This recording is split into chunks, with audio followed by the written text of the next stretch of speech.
Hello everyone, so welcome to the second part of our disassembly of the Rock Rider ST100, the crazy upgrade which I like to share.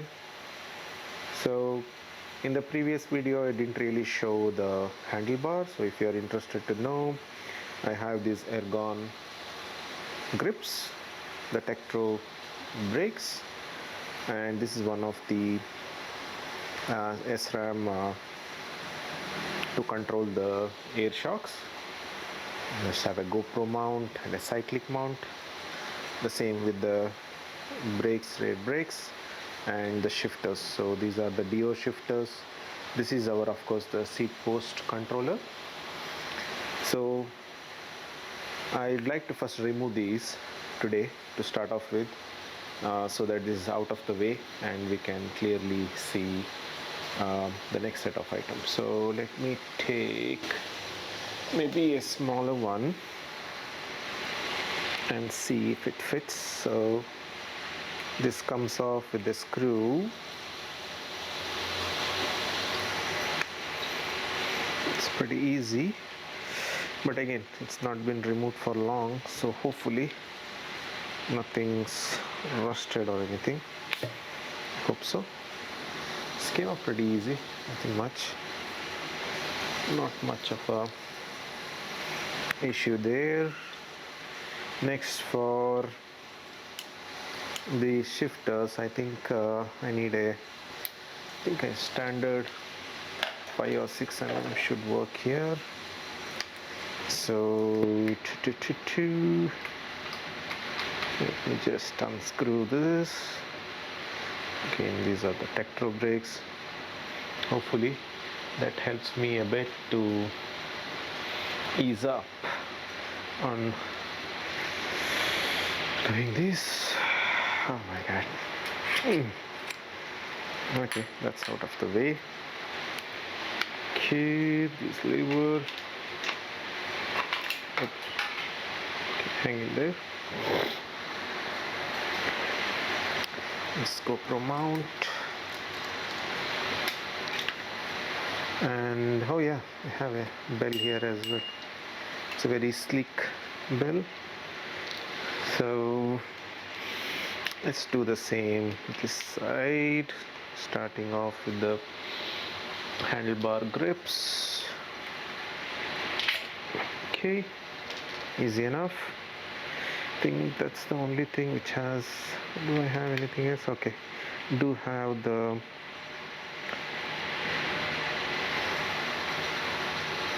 seat post lever here, so it's the same length. Let me put the screws in one place. So the seat post lever is free. Let's just leave it there. I think the cyclic is mounted, it's fine. Let me see if this fits the RockShox. No, I think I need a smaller one. So this is the RockShox. It's the other way around. So this is the RockShox mount. Oh, it's a bigger one again.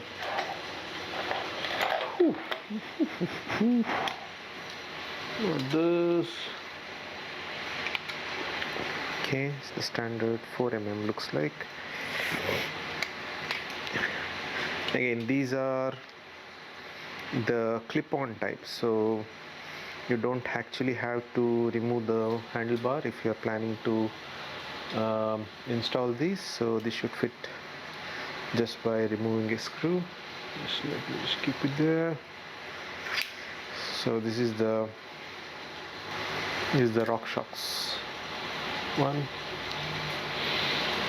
Just keep it on the side. So main thing is, I think, the shifters and the brakes which is left here. Just put back the screw on the tray.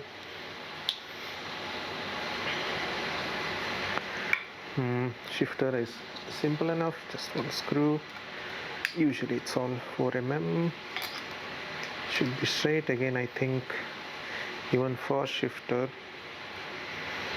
I think it's clip-on, is it? No, I think shifter is not clip-on type, so just put back the screw, not fully tight. Just move this out of the way, and standard 5 mm for the brakes. Again, I haven't bled these brakes from day one, and they have been working fine. Never really felt a need to do it. Oopsie. So this is out of the way. So we have these Tektro brakes out of the way now. Beautiful brakes, no issues so far. Put this out, and these shifters. So these are the Shimano Deore shifters. Beautifully built, no issues there. And of course, this is the handlebar.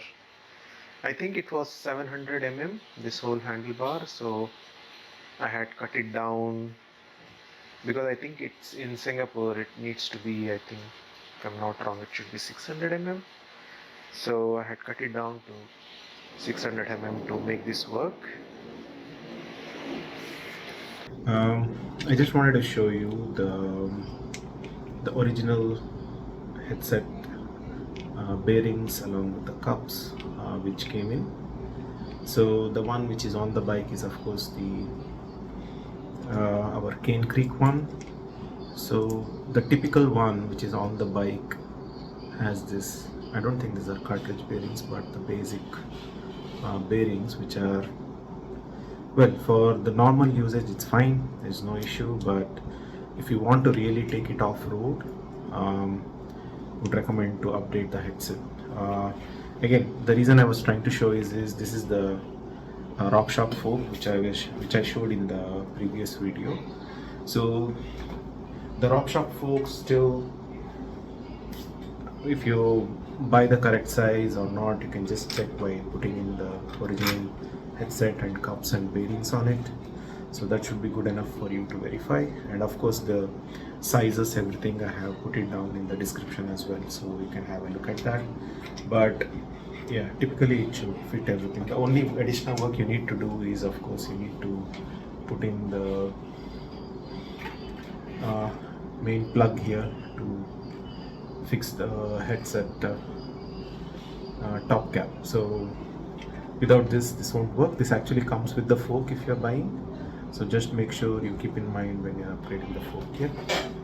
So this is the second part I wanted to show. Instead of using a typical skewers here, I have used something which comes like a locked nut.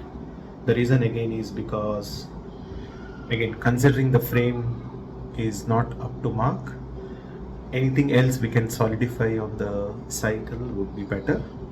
So that's the reason I have this on board. So it basically, and by the way, this is unique, so not to worry. So if usually unique in the sense, if you lose this, you cannot open this, you need to probably buy a new one. Again, these are from AliExpress, you can find it anywhere. The big deal. Okay, I removed it, so now the shocks is free. I just wanted to also show the shocks does have these adjusters as well, and there is a nice way they have shown it here. So depending on the type of terrain, you can have the adjustment. You have your typical mount here for the front calipers. So again, this is a RockShox Recon Silver. Again, as I said, this is a bit of overkill for an upgrade. You can go with any better forks. If you want to upgrade, you can go for it. This is an RockShox, by the way. You can there is a cap here, you can fill in air, and this really works well. This actually made a lot of difference on the bike. I've took it to trails and it works wonders. Of course, it's a hardtail, it doesn't have the rear shocks, but from your original shocks to this, it really makes a huge difference. So these wheels, so again, if you are planning to have a disc brake upgrade on this bike, there is no other way except to change the original wheels. The original wheel set which comes with it does not have the disc 6-bolt or the center lock type. It doesn't have any options like that, and the wheel is not sturdy enough that you can take it off-road fully. So I would highly recommend buying a set of wheels, second-hand wheels, anything, with disc. But if you just want to upgrade the front wheel first to see how it is, you can start off with the front fork and the front wheel, because the fork already, even the default fork which comes with your bike, has the disc brake slots there. So you can still buy just a front wheel just to see the experience. You can buy just a front wheel on second-hand websites, eBay or wherever, whatever your country is available. Put it on the bike, get some basic Tektro. Again, these I thought were the cheapest ones out there, and it has worked perfectly fine. I haven't had to bleed or anything. These are hydraulic brakes, so I never had to bleed them. So these were the brakes I showed it last time. So it still hasn't been bled. It's been 3 years. I have to bleed it. It's not. But again, I didn't bleed it because I'm not using it much. But also, it still works perfectly fine. I haven't had any issues with it. So still kept it. So I think this comes with as a set, rear and front. So if you want, just I think you can buy separately as well. Just the front brake upgrade with this, and I would recommend having these skewers. So any color you want comes with, and it comes with the Loctite here. Highly recommend doing that. Definitely the default fork on your bike definitely has this disc brake mounts for the front, I'm saying. Rear is another story altogether. So easy upgrade for your ST100 would be to just have these fork. If you don't want to upgrade the fork, just invest in a front wheel. You can use the same tire back. These are of course 27.5, so keep that in mind. Take a pair of just the front disc brakes. Even in Decathlon you can find these disc brake sets. So you can hydraulic ones or the manual one. I initially had a manual one also, so I'll try to put up a photo of that. I had two of these ST100, one with me, one with my wife. The one with my wife didn't upgrade anything. For this I upgraded it just to learn, upskill myself, but it was amazing. So I had a lot of issues with it. That's what I'm trying to do. Again, as I say in all the videos, do I recommend doing all of these upgrades? Maybe not. It's not required. You can definitely buy a better bike for this, but I love to do upgrades. So that's the reason I didn't see anyone doing it. I don't think anybody in right mind would do it, but this was a huge learning for me, including how to buy parts and stuff like that. So feel free to post your questions on the comments. I'll be happy to help with the measurements. I've already put everything in the description. If you still need any additional info, feel free to reach out. The wheel set is brand X wheel set. Again, there is a UK website. I'll put the link down in the description as well, where I got this. I don't think they have this wheel anymore, but definitely you can find some good second-hand mountain bike wheels. Again, the ones I got were tubeless ready, so it worked out well. I think these are Continental Race Kings tire. Very nice tubeless setup. Very nice to go off-road as well.